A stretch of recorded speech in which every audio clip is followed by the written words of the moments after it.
So here is part 2 of the lecture, The Life of the Book, Acquiring Content, and now we're going to focus on the acquisitions editor.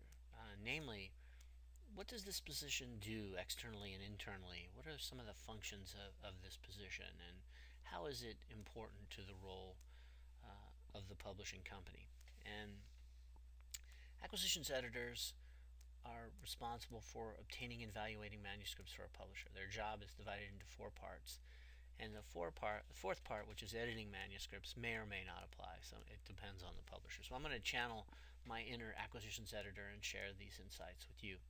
Soliciting manuscripts. Soliciting manuscripts is the job of bringing in submissions. In some cases, acquisitions editors may read unsolicited manuscripts that have been sent in. For the most part, though, acquisitions editors deal with agents or authors that they believe produce work in line with their publishing needs. This search may come in the form of a formal book proposal, meetings, or phone conversations. It is the acquisitions editor's job to know the field or topic in which they publish and to know the players involved. Then comes evaluating manuscripts. Acquisitions editors, sometimes with the help of an assistant, read the manuscripts they receive and decide which ones would be good for publications. In general, they have set criteria such as writing ability, salability, and compatibility of topic that they judge manuscripts by. The acquisitions editors must then defend their choices to the ultimate decision makers, such as senior editors, the editor-in-chief, the publisher, or an editorial board. Then, purchasing manuscripts. Once the decision to purchase the rights to a book is made, it is the acquisitions editors who negotiate the deal. They have set a range with which they can offer for a particular book, and they negotiate the final deal with the agent, author, or author's legal representative. And this mostly happens with professional or trade books. There's very few cases where there's even an advance in scholarly publishing, mainly because the published book is what's going to help get the academic or the PhD tenure at an institution. So there's more rewards than financial rewards. There are, in some cases, some advances if you're trying to lure an author from one press to another. You might need to sweeten the pot a little bit, but by and large, the margins are so thin on these titles that they really that the days of the big advances are no longer there. Editing manuscripts. In most cases, the acquisitions editor is the main manuscript editor, working with the author to improve the book and get it ready for release.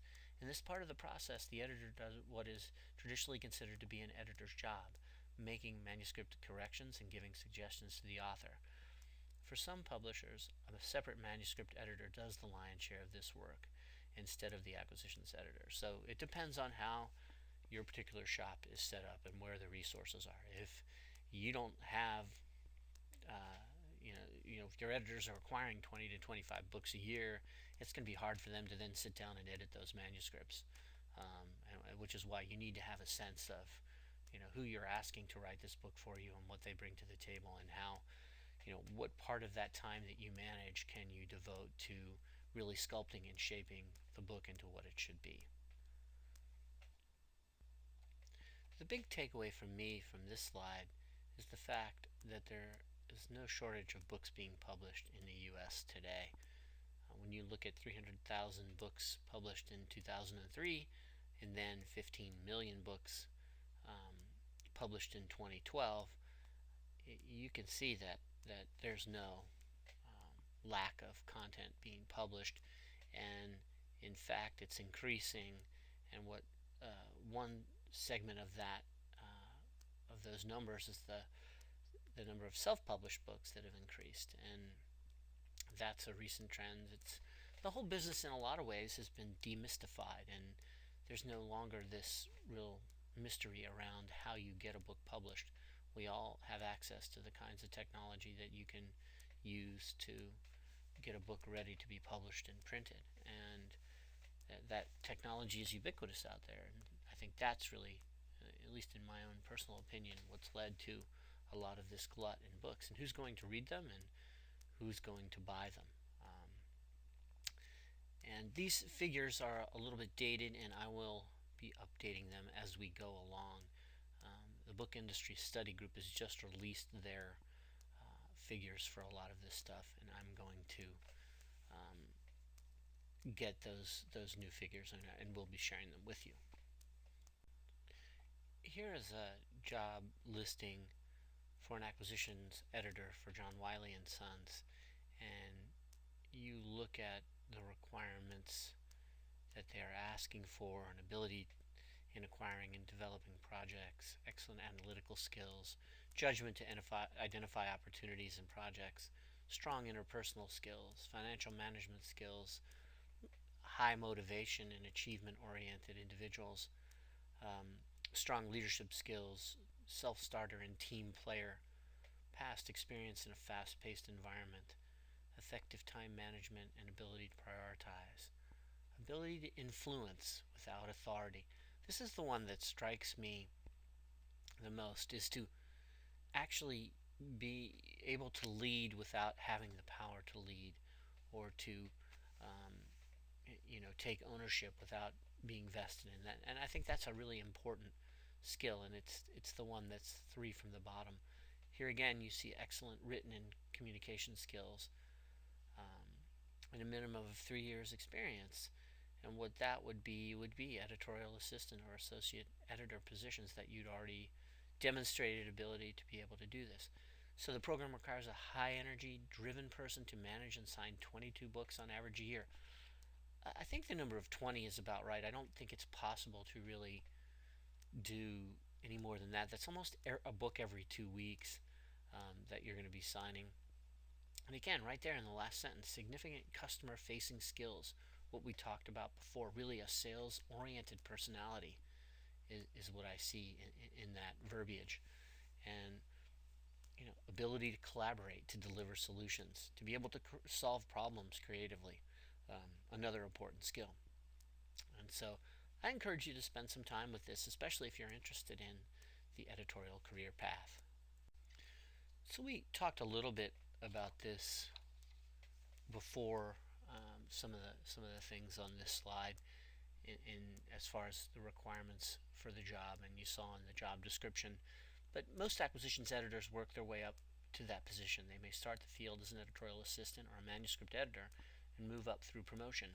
Manuscript editors are interesting because they have relationships and build relationships with authors, so they're also a logical choice when it comes to promoting people to editors, because they've worked in the trenches with editors, and if they demonstrate a skill for that, then something that's a skill that can be translated into acquiring content. And very few advertised positions are available for those without experience. An acquisitions editor should have a degree, often an advanced degree in English, creative writing, or the field in which they are an editor. An acquisitions editor for biology books, for example, often has a degree in biology. Good acquisitions editors are also proficient copy editors and proofreaders. They are familiar with the process of acquiring book rights and copyrights. They are skilled negotiators. Acquisitions editors tend to have good social skills and like working with people.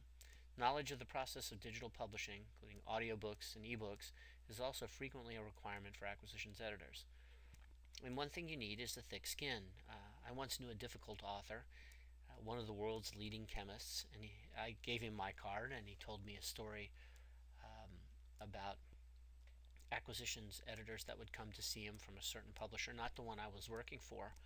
And he said when they would come in, he would take the card and he would go to his desk and he'd pull out a stack of cards from that publisher, and he'd get out a piece of tape and he'd tape that card to the stack, and he would lean the stack at the edge of the desk and tip it over, and would be sitting there holding all of the cards taped together of the people that had come to see him from that publisher, as a way of saying, you're going to need to really knock my socks off with your idea, or you're going to end up basically in this long Venetian blind, miniature Venetian blind of business cards. And that was a kind of a hint that you know what, that's a motivating thing for me. So what do you need? You need to be personable and creative, good communicator, strong project management skills. As I mentioned before, much of the business is project management now. We're all learning Microsoft Project. We're all tracking any projects that we're doing. We're working with project managers. You need to have some level of business acumen, understand the markets and general business concepts. You need to be unflappable and cool under pressure. You got to roll with the punches. And you need to have a broad generalist knowledge base and the ability to recognize clear and well-written prose. So how do you do this job of acquiring? Well, If you're new to the area, you need to research the topic, and you do that by reading, um, looking up things online, attending conferences, establishing personal and professional contacts. And you do that a lot through the conferences. You may bring a number of contacts with you because you've worked in this area before, maybe as an editorial assistant, and have had conversations with potential authors before. Um, and you're going to need to be able to ask established authors to write specific books, and you need to be familiar with working with agents or book packagers. So these are some of the things that, some of the activities that go on. And unless you come to the job with specific knowledge, you approach the task as a journalist might. Who are the players? What do they do? How do they do it? Then, what are the threats and opportunities in the topic area? What has been published and by whom? These are pretty standard things. I remember talking with Steve Piersanti of Berrett-Koehler. He's the president of Berrett-Koehler, and he was telling me that when he first attended the American Society for Training and Development's conference in the early 80s, he was completely blown away. He just thought that the work that they were doing meant something and was very interesting, and yet there was no real publishing footprint in this area. And he would attend that meeting every year and bring home a number of projects just from attending sessions and going up to the person afterwards and saying, hey, why don't you do a book for us? And now how do you do that? Well, you've got to prep. You got to do the prep work. You've got to read the program. You got to review the conference program and mark the night before or a week before the sessions you want to attend, and maybe contact those presenters in advance about the possibility of doing books. And I think the experience that you'll get from working with established authors is very valuable as well, because if you get rejected, fine. If not, then you begin starting a relationship, because many of the established authors and talented authors that I've worked with, they're always interested in meeting new people and in talking about ideas and expanding on the concepts that they have done. And another example from the training field, Lou Russell, who's a project management expert and trainer, she was published by a big name publisher and was doing books on project management. And we thought, well, what about a project management book for trainers? And that's now developed into a whole business for her, and she has an association that's grown out of that, and she's basically franchised this book. It gets updated. There's a built-in audience, and that's what you want to try and accomplish, a kind of repeatable sale. Working with agents are important, and it's a sort of a middle person for the author. Their job is to sell an author to you. It's usually a good thing, since they've already targeted your publisher and what they publish, and the proposal will be well done and polished for sure. They often ask for a higher advance, since they usually get a percentage of it, although advances are getting smaller and smaller in the professional space. You negotiate with the agent and reach a deal with the agent rather than the author, and the agents take 10 to 15% of the net profits. You could also choose to work with a book packager, and many times when you have a list that's bigger than the number of people you have to manage it, and it's a publishing activity in which a publishing company outsources the myriad tasks involved in putting together a book, writing, researching, editing, illustrating, and even printing, to an outside company. And once the book publishing company has produced the book, then they sell it to the final publishing company. In this arrangement, the book publishing company acts as a liaison between a publishing company and the writers, researchers, editors, and printers that design and produce the book. Book packagers thus blend the roles of agent, editor, and publisher, and it's common in the genre fiction market, particularly for books aimed at preteens and teenagers, and in the illustrated nonfiction co-edition market. And I'll tell one last story about an author I worked with when I first started at the Training Association. Her name is Ruth Colvin Clark, and I looked her up, and we attended a meeting called Technology in Las Vegas together and had a coffee with her, and I said, what about doing a book for us? And we talked for about 2 hours, and she said, well, I could do this kind of book, and my background's in science, and what about this? And we came up with this concept, and she's like, I'm working with another publisher now, and I'm not sure there's going to be a good fit here. I said, fine, it was great meeting you. 2 weeks later, I got an email from her saying, I have an idea now. I think I know the book that I want to write for you. And we did it. It was called Evidence-Based Training, and it's done very well for ASTD. Now let's talk a little bit about what happens internally with the acquisition editors. What an acquisitions editor actually does within a publishing house. They actively bring projects to the publisher. Actively here means that the editor is under considerable pressure to sign up a certain number of books in a given fiscal year, usually with an eye to specific topics, either ones that have sold well in the past or continue to sell well, or topics considered to sell well in the future. How many books varies with publisher, but usually between 12 and 20 new projects. Also, acquisitions editors usually acquire books within a narrow band of topic areas, either based on their experience or education. For example, a math major in college turned acquisitions editor through some cruel twist of fate or bad luck would not likely be acquiring books on women's fashion or farming, unless, of course, the editor had some track record acquiring books for those markets or other experience that was appropriate for the job. They also evaluate project for its fit and feasibility. The first step in the process is a book proposal, and it's the heart of what an acquisitions editor does.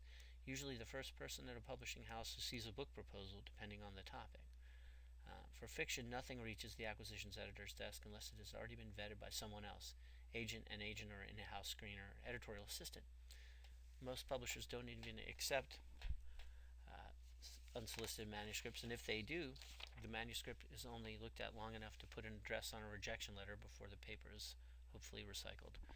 For nonfiction professional trade titles, that includes books about being a better leader, organizational titles, managing projects better or more efficiently. The proposals are more likely to reach an acquisitions editor first. Still, the steps after a book proposal gets the attention of an editor are the same, and as we'll discuss. So just because the editor thinks the project is right for the publisher, that doesn't mean the author is home free. Acquisitions editors have to sell the project internally to the director of his or her particular division, department, imprint. In other words, the editor has to build a consensus among all the players, both other editorial players and financial marketing players, that the book is worth pursuing. And this project generally begins with the boss. No surprise there. So if the boss likes the idea, sees potential, the acquisition editor has to prove that his instincts about a project are right, and that proof is a proposal package or a project proposal. Different organizations have different names, but essentially the same document. Again, talking about business, trade, and professional titles here, not fiction titles. So what's in the package? Either the original, if it's particularly well done and the process calls for it, or a short bottom line version that says very succinctly why the editor believes this project is worth pursuing. Some type of financial backup document providing or backing up the assertion that a current and future market exists for the book, that this author is the right one to deliver the message. Oftentimes an Excel spreadsheet developed by the bean counters that adjusts the data that you put in is also part of this package. So even if the proposal package is promising, and if the boss agrees, it falls upon the acquisitions editor to sell and present the book at some kind of formal meeting called for that purpose, an editorial board meeting or an editorial review board meeting. In the meeting are typically other editors, perhaps the other director, other top editorial decision makers, marketing and book production decision makers, managers, and perhaps a financial person. Usually the editor will have more than one book to present, and the attendees will have seen the package or a short version of it and are familiar with the project and support material. The editor will present the package and do their best to sell the book to the assembled group. A discussion of the project follows, and a decision is made collectively on moving forward. This is done since it makes sense organizationally, but also, as one editor told me, so there will be no finger pointing if the book fails to live up to expectations. Also, the editor has to negotiate the book contract. If the book is approved by the publishing committee, it is the acquisitions editor's job to tell the author that the project has been approved and send the contract. Usually the editor sends a standard lawyer-approved publishing contract that can be amended within certain boundaries depending on the needs of the author. For example, if the author wants 12% of net sales rather than 10%, or wants 25 copies of the final printed book rather than the standard 10. And then comes probably the most difficult part, was to ensure the delivery of the acceptable manuscript. Of course, authors have deadlines to meet, which are stated clearly in the contract. Most have some type of penalty for non-delivery or late delivery of manuscripts. It's important for the acquisitions editor to meet the contract dates, since all the other dates in the process, editing, production, marketing, and warehouse delivery, are tied to the promised date. It's the editor's job to do what's necessary to encourage the author to deliver on time, since even ebooks must go through all the publishing phases except printing and warehousing, and that process is only 4 to 6 weeks out of a 6-month process. So here you get a little bit of an idea of what goes on internally. Now let's go over some key contractual elements. There's manuscript acceptance and delivery, the grant of rights, primary and secondary rights, copyright, non-competition, advances, option for next work, royalties and payment schedule, marketing promotion, warranties, and dispute resolution. These are the key elements in a contract. If the book is approved by the publishing committee, it is the acquisitions editor's job to tell the author that the project has been approved and send a contract.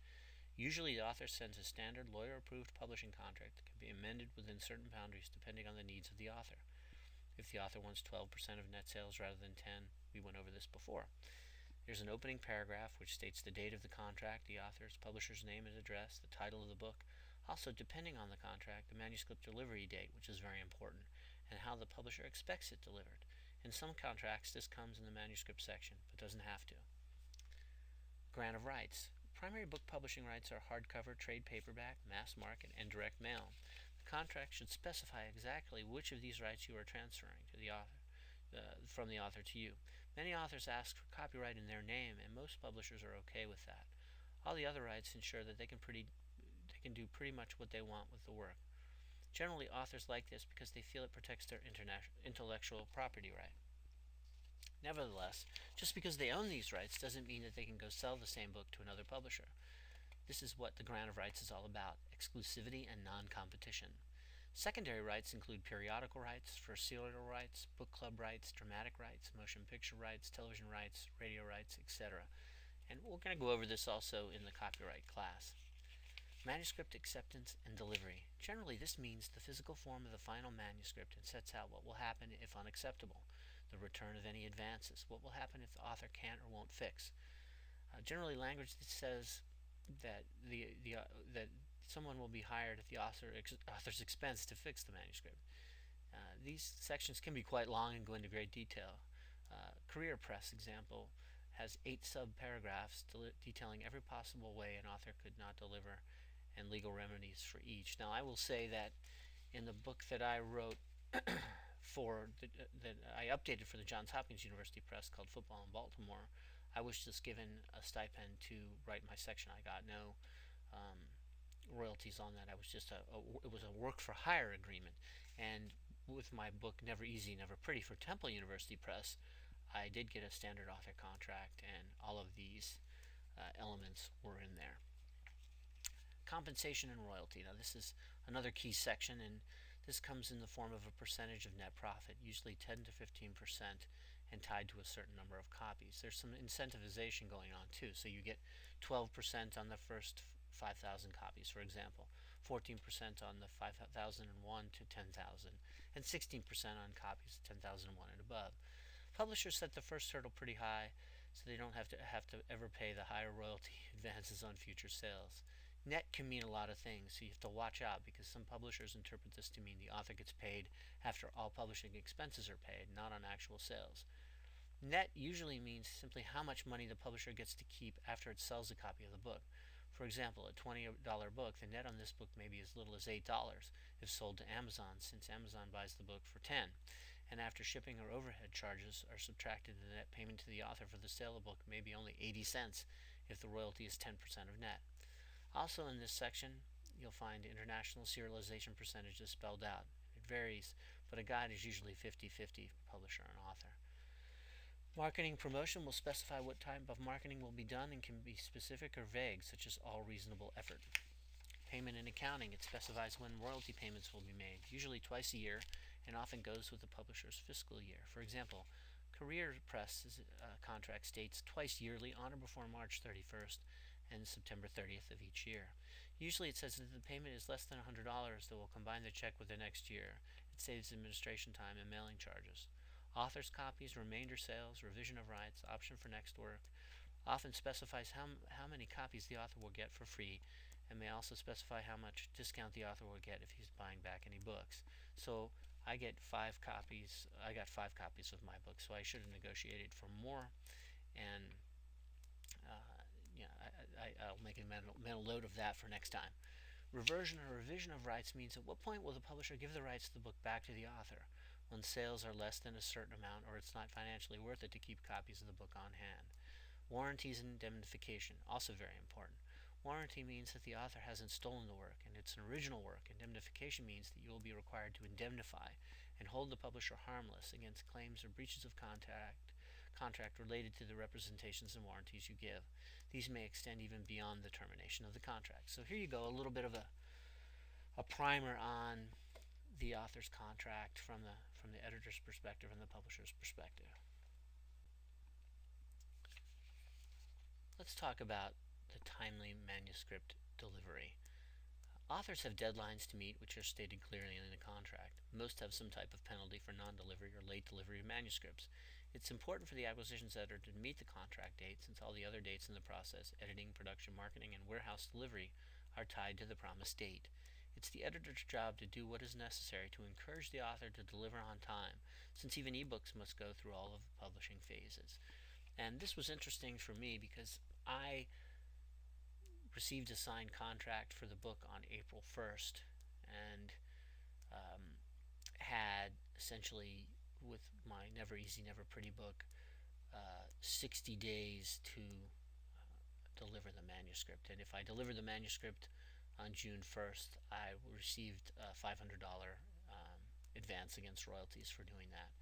And I was able to do that, but it was incredibly difficult, and I ended up paying out of pocket to my own editor, my own personal editor, to ensure that what I was doing, since I was on such a tight time frame, was of the quality that I really wanted to. If I had to live with a book for the rest of my life, that I wanted the quality to be of a certain level. So I paid over $1,000 out of pocket to ensure that the copy was hammered into the form that I needed it to be in. And the process was very difficult. The 2-month process, in terms of the production that I was having to do every week. I was writing about 18,000 words a week, 3 chapters a week, and for about a 10 to 12 chapter book. And some chapters were, I'll be honest, better than others, and my editor let me know, the one that I hired. And that went from me to that editor, back to me, then to the publishing house, then back to me, then finally to the publishing house. So even in 60 days, each chapter got 4 rewrites. But I was very concerned about ensuring timely manuscript delivery, I can tell you that. So there are different levels of editing. There's standard editing, and that's fixing grammar, spelling, dropped words, a little bit of sentence structure. There's substantial editing, same as above, but more of it, close to developmental. And developmental is really developmental editing denotes significant structuring or restructuring of a manuscript's discourse. The developmental editor's role can manifest in a number of ways. Some big picture editors provide broad direction by helping the author to form a vision for the book, then coaching the author chapter by chapter to ensure that the vision is successfully executed. Others get their hands dirty with the prose itself, suggesting rewrites at the chapter, section, paragraph, and sentence levels. This hands-on approach is sometimes called substantive editing or line editing. And from this perspective, stylistic intervention alone is not developmental, to be sure. There are cases in which a manuscript's organization is sound, but the tone is so pervasively wrong that virtually every sentence must be recast. Severe as these problems of tone may be, they can usually be handled by a high-powered copy editor, and those that can't are beyond the reach of editing, requiring instead the hand of a ghostwriter or co-author. Nevertheless, most manuscripts with structural problems have stylistic lapses as well, and developmental editors are often asked to fix both kinds of problems. And my favorite example that Mark Morrow was involved in, the editor I spoke of earlier, was this book, the 10 things to know for successful business writing. And it was one of the trade titles that we developed at the Training Association, and 10 Steps to Successful Business Writing. And it was written by someone who teaches up in New Jersey, and someone who couldn't write. So Mark Morrow wrote the book, The 10 Steps to Successful Business Writing, and that was actually written by Mark Morrow and not the author who was supposed to be the successful business writer. And some of these things happen.